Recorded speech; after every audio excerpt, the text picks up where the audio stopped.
राज्यात गेल्या 4 दिवसांपासून पावसानं हाहाकार माजवलेला आहे। अनेक जणांचा मृत्यू झालेला आहे तर काही ठिकाणी शेती पिकांचंही मोठं नुकसान झालेलं आहे। महाराष्ट्रात सध्या पावसाची काय परिस्थिती आहे जाणून घेणार आहोत वेगवान स्वरूपात।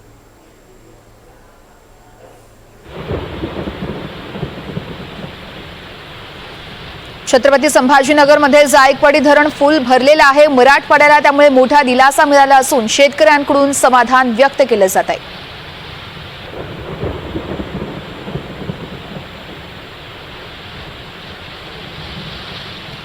लातूरच्या अहमदपूर तालुक्यामध्ये मनमाड या नदीला आलेल्या पुरामुळे अहमदपूर परभणी मार्गावरील पर्यायी पूल वाहून गेलाय। पुलावरून पाणी वाहत असूनही काही नागरिक जीव धोक्यात घालून प्रवास करतायत तर एका तरुणानं दुचाकीवरून पूल ओलांडतानाची दृश्य समोर आली आहेत। प्रशासनाने वाहतूक थांबवली असली तरी लोकांचा जीवघेणा प्रवास अजूनही सुरूच आहे।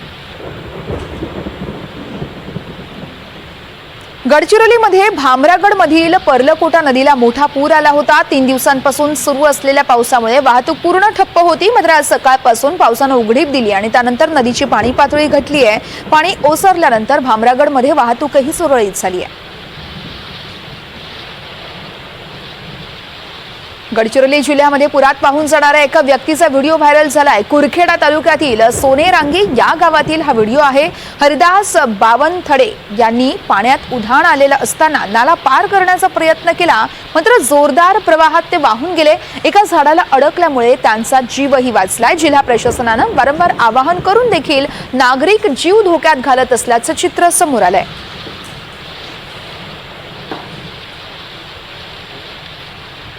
अमरावती जिल्ह्यामध्ये सततच्या पावसामुळे सोयाबीन पिकाला मोठा फटका बसलाय। तिवसा तालुक्यासह अनेक भागात सोयाबीन पिकावर येलो मोझॅक या रोगाचा प्रादुर्भाव झालाय तर जमिनीमध्ये क्षमतेपेक्षा जास्त पाणी झाल्यानं पिकं सडून गेली आहेत। हजारो हेक्टरवरील कपाशी, मूग, उडीद पिकालाही मोठा फटका बसलाय। नंदुरबारमध्ये सततच्या पावसामुळे तापी नदीला मोठा पूर आला असून पाणी पातळीत वाढ झाल्यानं हतनूर धरणाचे 41 पैकी 24 दरवाजे उघडण्यात आले आहेत। प्रकाश आणि सारंगखेडा या मध्यम प्रकल्प बॅरेजमधून तापी नदी पात्रामध्ये 2 लाख क्युसेक पाण्याचा विसर्ग केला जातोय। नदीकाठच्या गावांना सतर्कतेचा इशारा देखील देण्यात आलाय।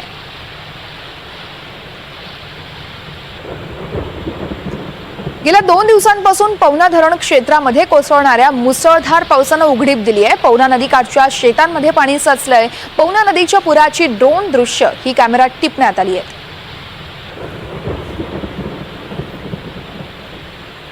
पुण्यात पावसानं काहीशी विश्रांती घेतली आहे। पावसाचं प्रमाण कमी झाल्यानंतर खडकवासला धरणातून सुरू असलेल्या पाण्याचा विसर्गही कमी करण्यात आलाय। गेल्या 2 दिवसांमध्ये धरणातून 32,290 क्युसेक पाण्याचा विसर्ग झालाय। धरण क्षेत्रामध्ये पाऊस थांबल्यानंतर प्रशासनानं धरणाचे दरवाजेही बंद केलेत।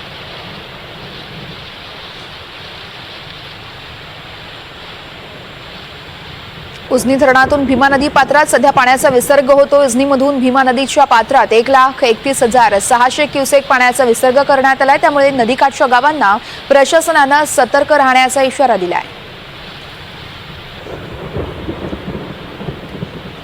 सोलापूर जिल्ह्यामध्ये ऑगस्ट महिन्यात पावसानं सरासरी पावसाची पातळी ओलांडली आहे। जिल्ह्यामध्ये 266 मीटर पाऊस पडेल असा अंदाज वर्तवण्यात आला होता मात्र तब्बल 105 पट पाऊस आतापर्यंत झालाय।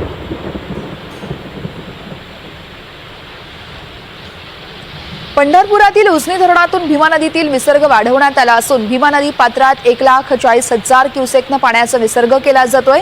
चंद्रभागा नदीने देखील रौद्र रूप धारण केलंय। चंद्रभागेच्या विशाल पात्राची ड्रोन दृश्य टिपण्यात आली आहेत। सांगलीच्या कृष्णा नदीची पाणी पातळी 42 फुटांवर पोहोचली आहे। इशारा पातळी ओलांडल्यानं सांगलीच्या नागरी वस्तीमध्ये पाणी शिरलंय। अनेक घरांमध्ये पावसाचं पाणी साचलं होतं। पुरामुळे अनेक रस्तेही बंद करण्यात आले आहेत तर सांगलीच्या ईदगाह मैदान आणि कर्नाळ रस्ता, शिवशंभू चौक परिसरामध्ये सुद्धा पाणी साचलंय। आतापर्यंत 125 कुटुंबांमधील 617 लोकांना स्थलांतरित करण्यात आलंय। कोल्हापूरची पंचगंगा नदीने धोकादायक पातळी ही ओलांडलेली आहे। सध्या नदीची पाणी पातळी 43 फुटांवर आहे। पूरपरिस्थिती निर्माण झाल्यानं अनेक मार्गही बंद झाले आहेत। राधानगरी धरणाच्या 2 दरवाजांमधून पाण्याचा विसर्ग केला जातोय। कोल्हापूर ते रत्नागिरी आणि कोल्हापूर ते गगनबावडा हे दोन्ही मार्ग बंद आहेत। कोल्हापुरातील काही भागात पूरस्थितीमुळे जनजीवन पूर्ण विस्कळीत झालंय।